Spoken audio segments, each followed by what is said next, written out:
You know, it pulls at my heartstrings because I love cookies, right? But you just realize that they're very focused on what their specific needs are, and they're not over asking. And like you said, if you want to do something special, there's always something that you can do specific, like you said, clothes or underwear or socks or something like that. But Mhm. I think people would be surprised at how basic those needs are that need to be met. Definitely. You also brought up an important point, and I'm just going to reiterate it because I know the answers. Sometimes they just need some financial support to pay the electrical bill, Hmm. or the gas bill, or the water Hmm. bill, or oftentimes because I'm sponsored in my off-road racing by a tire company, they need tires for their Hmm. bus. Yes. I can't say how many times I've been asked for tires, but just again, back to the basics to keep that household moving, right? Right. And there's things in between that they need. For instance, they may have a broken window. They may have a leaky faucet. They may have those kinds of issues that if we wait for a group to come down and fix it, it may be 6 months to a year. But if they have the funding where they can call the local repair person to come in, and we're not only helping the orphanage, we're helping the local community by supporting jobs in the local Sure. community. So that we always try to make sure that we can help them with those kinds of projects, and not just wait around for a group to come down and fix things. Yeah. Yeah. No, Yeah, that. and one other thing I was going to mention when we were talking about cookies, we always ask groups to not bring candy. Mm, And that's another thing that most people think about when they think of kids. Oh, candy. We'll bring a bunch of candy. Now, we were guilty of that in the early years. I remember if DJ and Lynette were here, they would say, "Oh, we hated your group when you came down," because by the time we left for the day, the kids had so much candy that they were bouncing off the walls. yeah. It was pretty bad. But we've learned, obviously, over the years that that's not a good thing, especially not only because of kids get wild, but all the issues with tooth decay and all of that, and they don't have the funding Yeah. for medical and dental and that. So Hmm. Good. not Good no, point. yeah, Leave the candy no at home. candy. Yeah.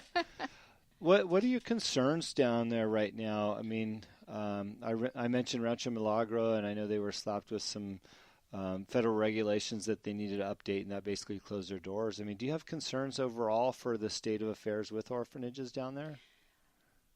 Orphanages are going through a big change. They have been going through a big change for the last couple of years, and it's it's sort of a two-edged sword. You could look at it and say, "Oh, that's really bad," but on the other hand, it's actually good.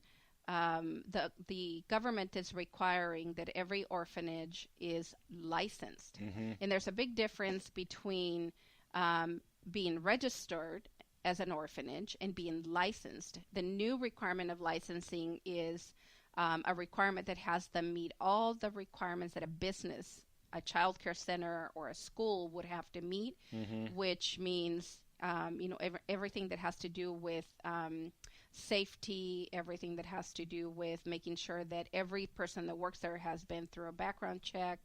Yeah. Um, Facilities have to be upgraded.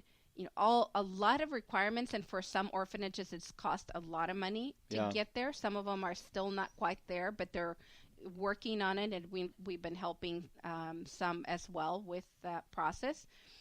But ultimately, it's a good process because it's going to be better and safer for the children. That's what I was thinking. I mean, I think we look at it from the outside and go, "Wow, that's really a bummer. We've been working with this orphanage, but they got to close their doors because the government stepped in." Hmm. But at the same time, we'd have those standards here. Exactly. There wouldn't be an orphanage operating the way that a lot of places do. Yes. So that's a good point. That it's probably a good Yes. thing, right? I think we have of our 10 orphanages, maybe a little bit more than half have gotten their license already, and that has to be kept up every couple of years. And the others are well on their way to doing that as well. I think another good point to make within that is that we as Americans, when we look at Mexico, we just think that it's, I don't know, cowboy country. I don't know how you describe it. Anything goes. And I think it's nice to hear, it's refreshing to hear that the government is stepping in Mhm. on certain levels to make sure or ensure that there's some regulations for these kids in the environment that they live in.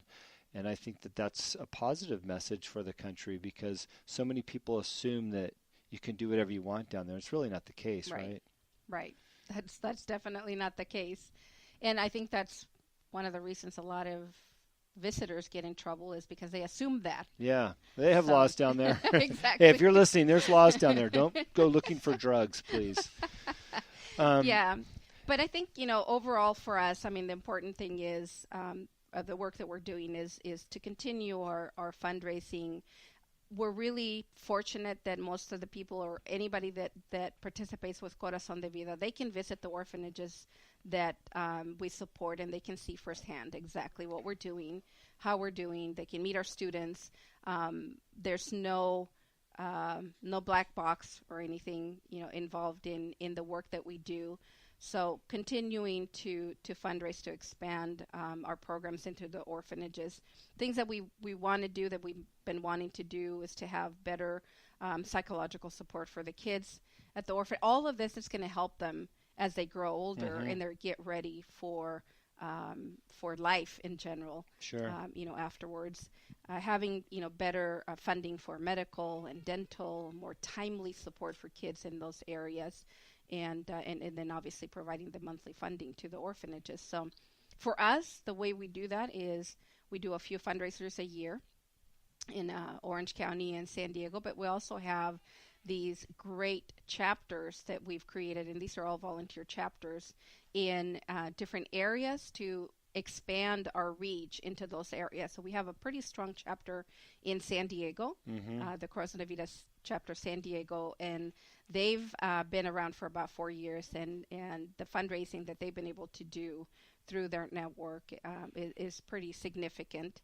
We've just started a Los Angeles chapter and a Northern California chapter, and those are just getting started. But the main idea of a chapter is to create community around support for the kids in Baja, in a particular area, do a few fundraisers, maybe do some trips, and then expand the reach for Corazon De Vida. The more people can hear about it, the more people that can say, yes, we want to participate, we want to be a part of that. Yeah.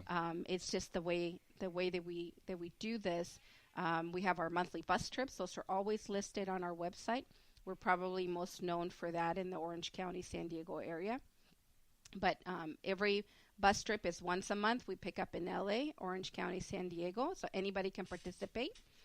We do sell out really, really fast. So if you're, listening and planning to participate, pick a month and go ahead and register, because we do. I think we've been selling out a couple of months ahead of time. That's a good problem to have. Yeah. Lots of interest. Yes, it is. It is definitely. And, becoming a monthly sponsor is always the best way to support for us. $20, $50, $100, whatever you can do, that really is what helps us keep the monthly commitment to the orphanages, because we know is money that's going to come in on a monthly basis. We can then extend that commitment to the orphanages. And then another great way is exactly the way that Baja United is participating, and that's through our cause-related marketing agreement. We have a lot of really great people that are in business that have a heart for helping, for philanthropy, and this is a great way to do that, is to have this agreement with Corazon De Vida where a percentage of your product or service can go to support the kids. And we have a couple of businesses that have taken us up on that. It's a fairly new program for us, but it's a great way to, again, expand the base of support for the children. Yeah, sure. So 2018, what's your biggest initiative this year that you guys are working on as an organization? We have a huge project on the horizon, and that is the building of a baby dorm, and at one of our orphanages. This is, another area where we fundraise separately as for projects. And, in the past few years, we've rebuilt a couple of dorms, and we've, done a lot of big projects like that. But this is probably the biggest one right now, because it's a complete build from the ground up, including purchasing the land. We already have a partial on the land. We need about another $28,000-$30,000 to finish up the land purchase. And as soon as we do that, we will do a campaign fundraiser for the baby dorm, which we were thinking was probably going to be at around $100,000, between the building and the equipment that they're going to need. But the great thing about this is one of those things that the orphanage that needs this baby dorm is one of the few orphanages that can take babies and infants, because it's a lot of work to take babies and infants. And currently they have them in a second-story building that's not very safe.